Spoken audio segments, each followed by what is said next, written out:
Welcome to Nasdaq Trade Talks. I'm Jill Malandrino, Global Markets Reporter at Nasdaq. Joining us for the segment, we have Kevin Pavlov, CEO of Nasdaq-listed ElectraMeccanica Vehicles Corp, a Canadian designer and manufacturer of environmentally efficient electric vehicles. Kevin, it's great to have you with us. Welcome to Trade Talks. Thanks, Jill. Welcome to be here. Let's learn more about ElectraMeccanica, ticker SOLO, its purpose and how long it's been in production for. So yeah, we started delivering to consumers on October 4th last year. So we were just getting the vehicles out and starting to ramp up.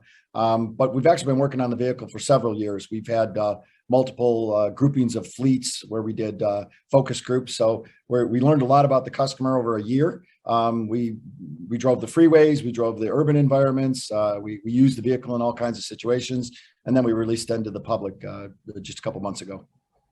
What are your current manufacturing capacity in China and plans for US-based facilities going forward? Yeah, so we have a facility with our partner Zhongshan Industrial Group. We have about 20,000 units of capacity there. We currently are importing with them through Long Beach. That is our immediate solution to address the market. But we currently are putting a local plant up in Arizona, and that plant will be it'll have a capacity initially of 20,000 vehicles. That'll be a domestic product. So we will be sourcing at least 75% domestically. And then we'll serve out of that plant, the US, and then we'll focus our Asian operations onto the Asian market. So we'll really be increasing our capacity. And then we've got more room to increase capacity out of our Arizona facility. So Kevin, let me ask you this, of course, how have you managed supply chain constraints, particularly with cars, EV cars that require chips and all the stuff that the global supply chain is kind of grappling with right now? Yeah, it's been a real challenge. Like everyone else, we've got a lot of people making a lot of phone calls, looking for parts globally. So, I mean, it's not just one chip. So we find our parts, we buy them in a global market, we ship them to our tier 1, tier 2s, they integrate the parts so that we can continue building cars.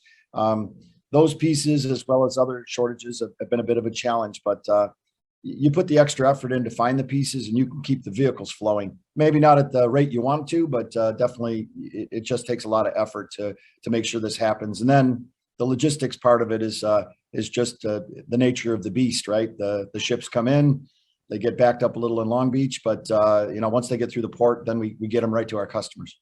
When do you expect this to normalize?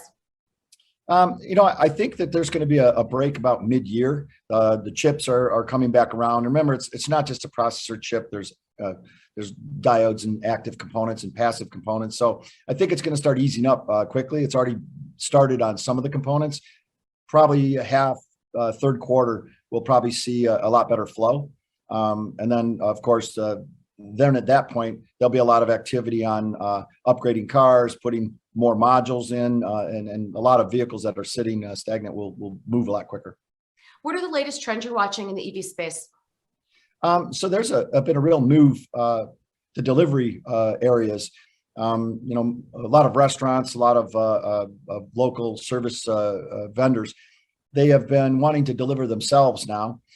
They've been working diligently to put the right solutions in so they don't lose already dwindling margins from the COVID. So there's a bunch of offers. Solo offers a great answer for them. We've investigated it on the West Coast, and they're finding wonderful results. I'll say it that way. So right. Yeah, so I think there's a big trend on the fleet side, and then the consumers are really our retail customers are really just having fun with the car and really enjoying the niche that it provides and allows them to use it pretty fully. It's interesting what you say with restaurants and so forth. And speaking of margins, the delivery services just eat I've heard up to almost 30% of the cost of a bill. So I can see why there's interest there in the fleet space. So finally, any updates for ElectraMeccanica that we should know about in terms of deliveries, volumes, anything new on the horizon? Yeah, so our capacity in the plant in Arizona, we'll be pushing our first vehicles out the end of 2022, and that product will then really start to help get the local deliveries, which would be the West Coast, and we're going north, we're going east. So we want to put those vehicles in hands of customers as soon as possible. That'll be great. That'll be online. We've got upward capacity there. We've got a whole set of our kiosk networks that are going in. We're in 5 states now. So we're able to let anybody who wants to go to our ElectraMeccanica website. You can find where our kiosks are, schedule a test drive. That way that you can really experience the car. I've never seen anyone get out unhappy. They're usually smiling, and it's really fun. So that's, I would like everybody to know that's, it's going well. And if you haven't seen it, try it. It's look for it and try it. It's worth the ride. They are cool little cars, but I guess, Kevin, back to your point, really the key is getting the infrastructure in place for EV in general. That's right. You know, the big piece of all the charging stations, and the administration has been doing a fantastic job. There's a big push as these restaurants and everybody else start using the EVs. You know, by 2025, currently.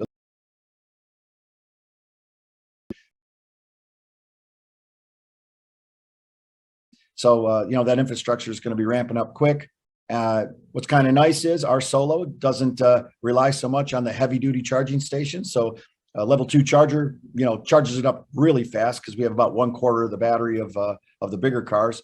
But, you know, the whole idea that you're able to find these points easily, efficiently, and because we do whatever you do Solo, you take our car, hopefully they'll be out in front of your gym. They'll be out in front of the pharmacy. You pop in, plug it in, and really in about 10 minutes, you can pick up 15 more miles of range in a quick charge if you want. All right, Kevin, appreciate the insight. Thanks for joining us on Trade Talks. I'm Jill Malandrino, Global Markets Reporter at Nasdaq. Appreciate it. Thanks, Jill.